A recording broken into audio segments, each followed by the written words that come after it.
Hijo de Estrella y Miguel junto a sus 9 hermanos, nació en Córdoba en 1954. Estudió en el Colegio de La Salle y aunque su primera intención fue cursar medicina, finalmente se decantó por emprender el camino sacerdotal ingresando en la congregación de los misioneros combonianos. Se formó en teología, filosofía y antropología antes de ordenarse sacerdote el 13 de septiembre de 1980 en la parroquia de Cristo Rey de su ciudad natal. Fue entonces cuando emprendió su marcha hacia las misiones en Centroáfrica, el segundo país más pobre del mundo, con una esperanza de vida de 49 años y el 40% de su población desnutrida, lugar en el que vive desde entonces. A su llegada fue enviado a la región oriental del país, cuya capital es Bangassou, una región tan grande como Andalucía que se encontró prácticamente sin carreteras, infectada por todo tipo de enfermedades y fronteriza con el suroeste del Sudán. 17 años más tarde, el 13 de diciembre de 1997, fue ordenado adjunto al obispo de Bangassou. Finalmente, el 21 de diciembre del año 2000, fue ordenado obispo de Bangassou, el día, asegura, más feliz de su vida y en el que contó con la compañía de su admirada estrella. Como él mismo confiesa, ese día fui el reflejo de la felicidad de mi madre. Desde el año 2003 es también presidente de la Fundación Bangassou, institución no gubernamental fundada en Córdoba por sus propios familiares y amigos con el objetivo de promocionar y desarrollar la citada región africana. Como él mismo indica, se trata de su retaguardia cordobesa, la cual desarrolla en la actualidad multitud de proyectos, entre ellos educativos, sanitarios y de promoción social, cuya cobertura alcanza a huérfanos, enfermos de SIDA, tuberculosos, leprosos y en general a los más pobres, que son mayoría abrumadora en ese país subsahariano.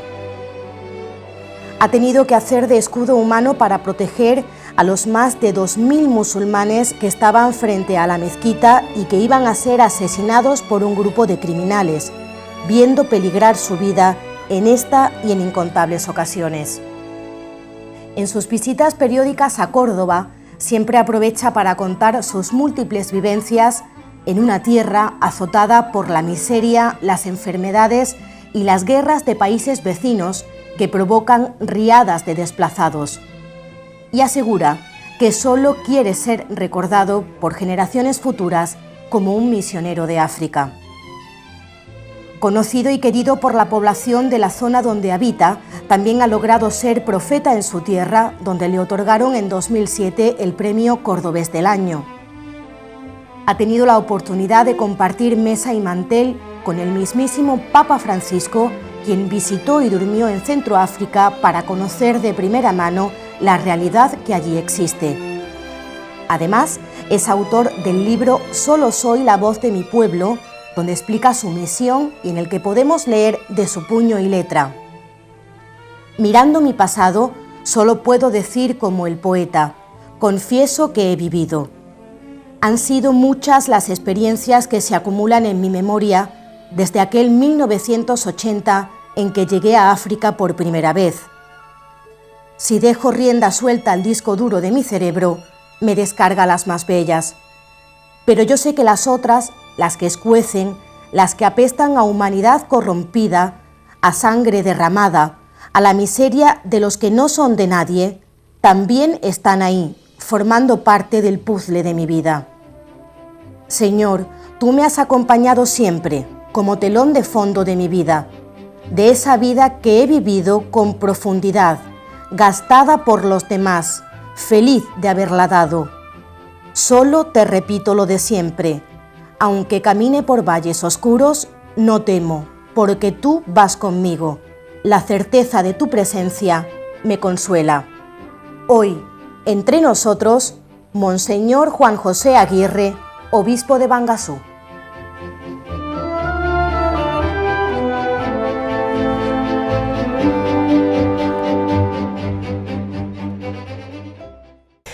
Monseñor Juan José Aguirre, bienvenido entre nosotros. Gracias, contento de estar con vosotros. Cordobés de nacimiento, a los pasados los 20 años se trasladó al centro de África. ¿Cómo fueron sus inicios? La ordenación como sacerdote, ¿por qué decidió ser sacerdote? ¿Y cómo fue su preparación para poder irse a África? Pues justamente nací aquí en Córdoba hace 63 años en este barrio. Y entonces mi vocación empezó aquí, en este convento donde estamos, el convento de la Visitación de las Salesas de Córdoba. Y aquí yo en aquel momento tenía 17 años, quería irme al seminario de Córdoba y la madre abadesa me llamó y me hizo presentar a un padre comboniano de la congregación de los misioneros combonianos, que tiene la revista Mundo Negro, y que estaba aquí hablando en el convento pidiendo a las monjas oraciones por las misiones. Me hizo encontrar a este padre. Entonces este padre me enseñó fotografías de África y ya me cautivó. Entonces dije yo, África es para mí. Y a partir de ahí pues ya me entré en los combonianos. En vez de entrar en la primera promoción de médicos que estaba empezando en Córdoba ese año, pues entré en los misioneros combonianos, me fui de Andalucía, me fui a Valencia y allí durante 10 años me preparé para ser misionero en África. ¿Y cómo fue esa preparación? Bueno, la preparación hay a muchos niveles, ¿no? A nivel intelectual, pues tenemos que estudiar filosofía, la teología, tener el bac en teología, y luego pues yo estudié también antropología en París, con lo cual me permitió aprender las lenguas. En París aprendí el francés, luego en Italia ya había hecho la teología y aprendí el italiano, y entonces me vino muy bien el tener esta preparación, pero sobre todo la preparación a la vida comunitaria, a vivir juntos, a vivir en común en una comunidad, a poder vivir el Evangelio en una comunidad sin tensiones, ¿no? Poder evangelizar en comunidad. Y para ello es esencial también tener una vida de oración muy grande, una vida de oración intensa, ¿no? Esto pues los que nos estén oyendo en tu programa, no sé si todos lo entienden, pero la vida de oración es esencial para cualquier sacerdote religioso o religiosa, y más los que estamos viviendo en África en zonas de alto riesgo, de mucha tensión. Tener una vida profunda de oración, saber en ciertos momentos hacer ¿cómo te lo digo yo? Como las ranas, ¿sabes lo de las ranas, no?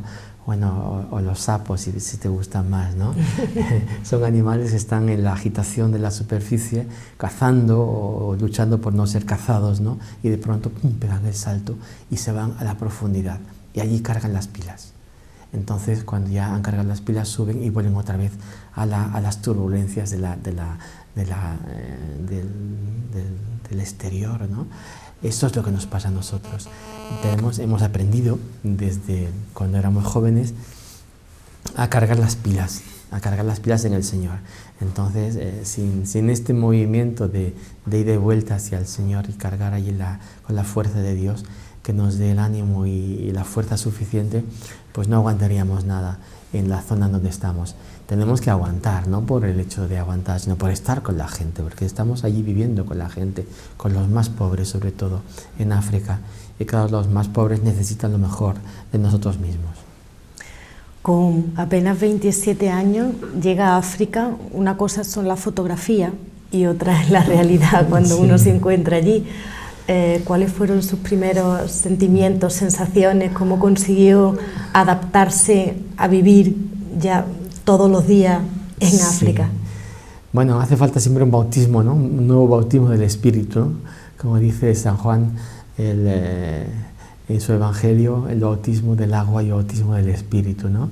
Yo ciertamente había estudiado antropología, había estudiado las genealogías de la etnia con la que yo trabajé, y yo sabía muchísimo de genealogías, ¿no? Yo conocía muchas teorías y muchas cosas, ¿no? Y cuando llegué allí no sabía ni pedir de beber, porque la lengua no la conocía, no sabía predicar, no sabía decir nada. Entonces es una cura de humildad muy muy grande, ¿no? Que al principio de los primeros años necesita ser acompañada por alguien, por una persona pues que te guíe, es el guía iniciático, ¿no? Y fue muy bonito porque me encontré con un guía iniciático muy bueno, se llamaba Nicolás, es un misionero desde toda la vida, había estado 20 años en Sudán hasta que lo expulsaron del Sudán, y luego había estado desde 64 hasta el 80 que yo llegué en Centroáfrica, o sea, toda su vida había estado allí. Entonces era un hombre lleno de vida de Dios, era un hombre tremendamente vitalista y al mismo tiempo muy concreto y con los pies en la tierra, ¿no? Y este es el que me ayudó a entrar en la realidad, me enseñó las lenguas y me enseñó a vivir en comunidad, a hacer esto es importante no hacerlo aquí, y adaptarme a las cosas que allí son normales, ¿no? A entender por buenas cosas que aquí nos resultarían raras y cosas que aquí se hacen normalmente, pues allí ahí no puedes hacerlo. Por ejemplo, el lenguaje de los signos, de los gestos, de los dedos, de las manos. Este es un signo muy curioso, ¿no? Para aquí, todos sabemos lo que significa, ¿no? Signo de victoria. Pero en otras culturas no puedes hacerlo porque significa otra cosa bien diferente, ¿no? Entonces, eso te lo tiene que aprender alguien, ¿no? Alguien te lo tiene que enseñar, ¿no? Fue muy bonito. La primera experiencia que tuve en la misión, te la voy a contar. Llegado a Centroáfrica con 27 años, fui a aprender la lengua sango 6 meses a una misión y después me fui a mi misión, la que iba a hacer mi misión por 7 años, se llamaba Obo. Y allí dijimos la misa y después de la misa en la sacristía el hermano me ayudó a quitarme las vestiduras y luego me dijo, ven fuera, que la gente te quiere saludar, la gente te quiere bendecir, tu gente te quiere bendecir. Digo, bueno, estupendo, sí, vamos, ¿dónde? Aquí. Bueno, los saludo. No, tú pon las manos así en cuenco, porque ellos van a bendecirte a su manera tradicional, van a echarte perlitas de saliva, decía él, ¿no? Y van a escupirte, pero él decía perlitas de saliva, ¿no? Entonces, para recibir la bendición. Entonces yo me puse, como él me decía, y allí pues ya está, todos me bendijeron o todos me escupieron, como lo quieras entender, ¿no? Entonces yo digo, bueno, ya está, nos vamos, me voy a lavar las manos. Y el hermano, no ha terminado todavía, no ha terminado. Digo, pero ¿cómo? ¿Dónde vamos ahora? Dicen, mira el árbol, ¿ves el mango aquel grande que hay? A la salida de la misión, ¿ves el grande aquel que une la tierra con el cielo, que es como el eje del mundo? Allí están sentados mucha gente, allí en aquel mango te están esperando muchos para bendecirte. ¿Todavía otra vez? Sí, porque son leprosos, son personas que están enfermas. Y digo, bueno, pues cuando me fui acercando, me fui dando cuenta que eran personas a los cuales las manos les terminaban en las muñecas, y los pies les terminaban en los tobillos, ¿no? Que habían perdido las partes blandas del cuerpo, la nariz, por ejemplo, los lóbulos de las orejas. Y yo me echaba para atrás, y el hermano me empujaba, dice, no, te van a bendecir, oh, hermano, que huele mal. Dijo, y entonces él se me acercó al oído y me dice, mira, Gianni, él me hablaba en italiano siempre, ¿no? Dice, mira, Gianni, con el mismo amor con que tú has tocado la forma en la misa, que es el cuerpo de Cristo, tócalos también a ellos, porque es el mismo Cristo a quien vas a tocar. Uf, y me dio un empujón. Y ahí me metió, y yo puse las manos y empezaron a escupirme y a abrazarme y a tocarme, porque yo era el nuevo padre que llegaba a la misión, era un tesoro que Dios les mandaba para ellos, ¿no? Fue como un segundo bautismo, ¿no? Bautismo del agua y del Espíritu. Esto fue el bautismo del agua, lo tuve aquí en la parroquia de Cristo Rey, y el bautismo del Espíritu, que fue un bautismo de saliva, lo tuve allí en Obo. Sin duda, al final, el bautismo del Espíritu es el más complicado, ¿no? ¿Qué hay, Juan José, en el corazón de África? Bueno, África es un continente con 53 países, ¿no? Es un continente tremendamente rico, ¿no? En el corazón de África, pues esta pregunta tendría varias claves de lectura, ¿no?